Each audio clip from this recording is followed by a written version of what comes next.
Ei cu ei, noi cu voi. E ușor de demonstrat. Dăm doar filmul înapoi să vedem mai clar tot ce e adevărat. Sunt ei cu ei, noi cu voi. E ușor de demonstrat. Dăm doar filmul înapoi.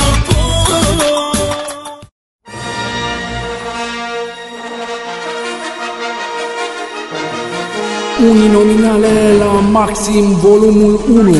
Am vorbit cu tata voturilor. La urne fac buzunare. Partidul meu minte nu are.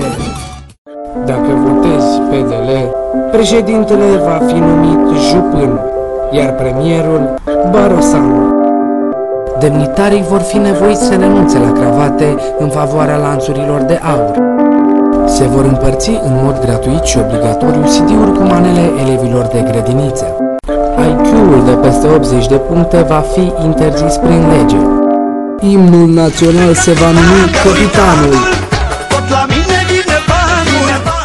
Pentru cei care cred că nu avem destui cocalari inculți și retardați în Parlament, există PDL.